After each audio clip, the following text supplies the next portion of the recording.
지난 2019년 마을을 가로지르는 고속도로로 인해 기장군 광산마을 주민들이 소음으로 고통받고 있다는 내용 보도해드렸는데요. 당시 평균 소음이 관리 기준치를 넘어선 것으로 나타났는데 이후 3년이 지났지만 마을 주민들은 여전히 소음으로 고통받고 있는 것으로 확인됐습니다. 어떻게 된 일인지 차선영 기자가 취재했습니다. 지난 2018년 기장군이 광산마을 주변에서 측정한 소음 수치입니다. 밤 10시와 오전 5시 각 10분씩 두 차례 측정한 소음은 60.5dB과 57.9dB, 소음 관리 기준치인 58dB를 초과한 것으로 나타났습니다. 군은 이런 사실을 한국도로공사 측에 통보했습니다. 이후 군은 도로공사 측에 대책 마련을 촉구했지만 별다른 해결책이 나오지 못한 것으로 확인됐습니다. 그 사이 주민들의 고통이 이어졌습니다. 고속도로 생기기 전에는 마을이 조용했는데 지금 아다시피 지금 소음이 많이 들리잖아요. 여름 같은 데는 방문을 열어놓고 자면은 소음 관계에서 잠도 잘 오지도 않고 이제 좀 안 나도록 좀 높이고. 지난 2021년 1월 한국도로공사 울산지사는 다시 한번 자체적으로 소음 측정에 나섰습니다. 측정 소음도는 61.05dB, 최대 소음치는 71dB까지 기록됐습니다.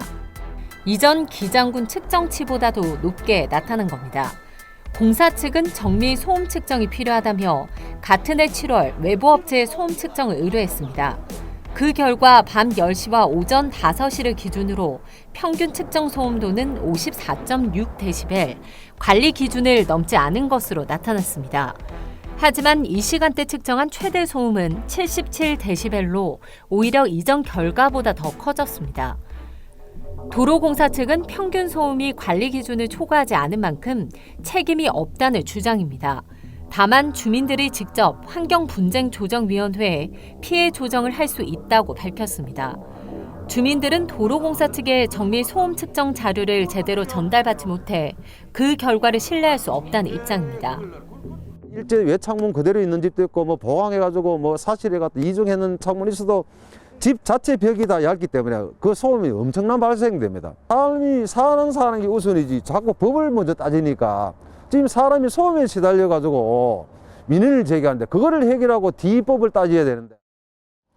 도로공사에서 이 소음 측정을 했다는 집 옥상입니다. 저는 5분 정도 서 있었는데요.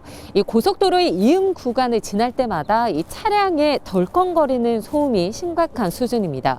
하지만 주민들의 고통은 언제 끝날지 기약이 없습니다.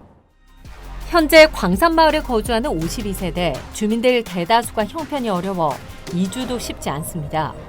2008년 불고속도로 개통으로 시작된 소음 고통은 2018년 부산 외곽 순환도로 개통 이후 더 심해지고 있다며 주민들은 고통을 호소하고 있지만 실질적인 대책 마련은 요원해 보입니다. 헬로티비 뉴스 차선영입니다.